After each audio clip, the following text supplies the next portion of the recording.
сая гишүүдийнхээс нь гарч энэ Говийн аймагуд бол хөрөнгө оруулалтын төсбөрдүүлж байгаа. Энэ ус татах асуудал дээр нэлээд бодогчтой асуудал байгаа. Ягаад гэвэл тагд мэжэн хөрч зэрэгэлдээ Хятад, Казахстан, Узбек улсууд бол ус татаад одоо тариалангаа хөгжүүлж байна. Говь руугаа ус татах тэр юуны усны газрын ус ашиглах технологийн хэлтсийн дараа бас энэ геодез зураг зүйга гаргаад ямар газар нь одоо юу татахын усны одоо цементний шуудаг татахын нуус хөрм хаана өсөх энтлээ асуудал дээр бас зураг төсвийн гаргаад бас шийдэхгүй л дэлхийн конвенц гэдэг бусад улс орнууд ашиглаж байдаг манайхан одоо тийм асуудал байж байна. Тиймээс говийн ус татах асуудал дээр бас анхаарч ажиллаарай хэлье. Дараа нэг энэ асуудал байна энэ магнесрын эркадутраас асууя шинэ оршоо хөдөлгөөнд олгосон зээл байна шүү дээ. Бараг 800 хэдэн тэрбум өгч нэг их 80 шагуу зээл өгсөн. Эний эргэн төлөлт төр аудит хийж өссөн үү? Одоо зарим гишүүд одоо энэ чинь найдваргүй зээл боллоо гэдэг ярьж байна. Хичнээн төгрөг нь одоо эргэн төлөлттэй байна. Энэ талаар асууя.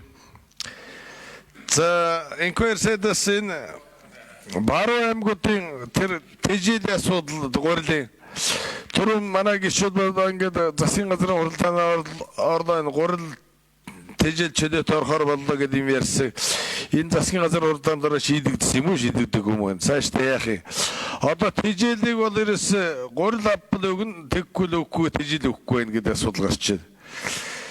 За дараа нь энэ малын түүхэд боловсрол үйлдвэрийг шин Зөв аймаг тэр юунд замын үд эмээлт Баруун аймагт ховд дарханд гэдэг энэ явц хэр байна энэ үйлдвэрүүд байгууллагт янз байна уу? Урд нь бас төсөв барилж байсан. Энэ талаар мэдээлэл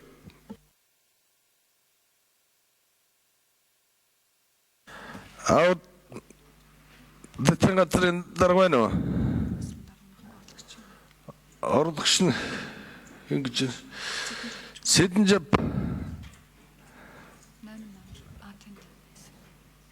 За 9 номер хариулъя.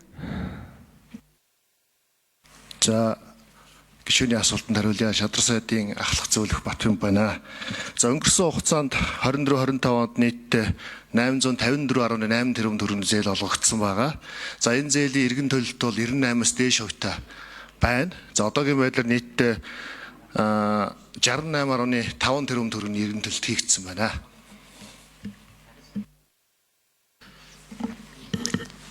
За инквайр сайд. За хөдөө аж ахуйн үйлдвэр технологийн парк 3 газар хэрэгжиж байна. За нэгдүгээрт ховд үндсэндээ энэ жил хамгийн сүүлийн төсвүүд нь тавигдаад дуусч байна. Ингэснээр ховдын үйлдвэр технологийн паркт хөдөө аж ахуйн гаралтай түүхийг боловсруулах, ховын хвшлийн хөрөнгө оруулалт хийх таатай нөхцөл бүрдэн газар үнэгүй тог цахилгаан дулаан одоо бусад дэд бүтцээр бүрэн хангагдсан энэ орчин бүрдэн. За энд ховын хвшил хөрөнгө оруулалтаа хийгээд явах болцоотой. За яг ийм маягийн загвар Дархан хотод байгаа төсвийн хэмжээнд бас хийгдэж байна. Энэ жил үйлдвэр технологийн парк руу тавигдах замын ажил хийгдээ дуусч байна. За эх жил бас бага хэмжээний нэг 8 тэрбум төгрөгийн орчин байгаа. Энэгээр эрчим хүчнийхээ шугам татна. Ингээд тавигдсан хэмжээнд л бид нар ажлаа зохион байгуулж байна. За Улаанбаатар хотод бол Улаанбаатар хотод байгаа энэ арь ширний 24 үйлдвэр байгаа. Яг хотын төв сууршин бүст орцсон.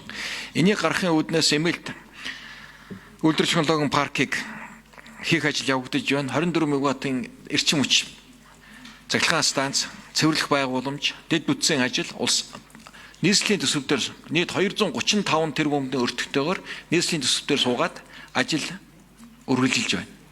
За ингээд ийм 3 газар ингээд боловсруулах үйлдвэрийг төвлөрүүлэхийн бодлого хэрэгжиж байгаа. За нөгөө талаас баруун бүсийн гурил тэжээлийн доктортой адилтай холбоотой ямар асуудал засгийн газар орвоо гэж. За засгийн газарт бол бүх нөөц хувилбарыг танилцуулсан.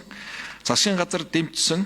За хуулийн хувьд заавал улсын их хурлаас ирэх авахгүй засгийн газар бас татвартай холбоотой асуудлыг шийдэх нь бас боломжгүй гэдэг дүгнэлтийг хууль зүйн яам гаргасан. Ингээд бид нар улсын их хурлд өргөн барихаар улсын их хурлын тогтоолын төсөл болгосон хэлбэрээр одоо сая засгийн газраар орж хилцүүлээд их хуралд одоо орж ирнэ. За тэр үед гишүүд дэмжиж явчих юм бол энэ зохицуултууд хийгдчих бах. За ямар бид нар наан зохицуулж юу хийсэн байг вэ? Гурлийн үйлдвэрүүдийн бөөний үнийг бид нар баруун 5 аймаг дээр тавьсан бөөний төвүүдийг нээж ажилуулж байгаа. За нөгөө талаас 104,000 тонн тэжээл баруун бүс нутгаар импортоор авах импортын мэдээллүүдээ аж ахуйн нэгжүүд аваад цаад гадаад нөгөө татж авах ажиллагаанууд нь хийгдэж байна. За зүүн бүсээс өвс тэжээл бас мөн баруун тийшээ идэвхтэй одоо явж байна. Нөгөө талаас баруун бүсэд мах үлтгэлийг төвлөрүүлсэн нэлээд их хэмжээний одоо гол мах баруун бүс нутгаас гарсан. Үндсэндээ айлуулах эрсдлийг хаах ийм чиглэлийн ажлуудыг л ингэ зохион байгуулж байна гэж хэлээ.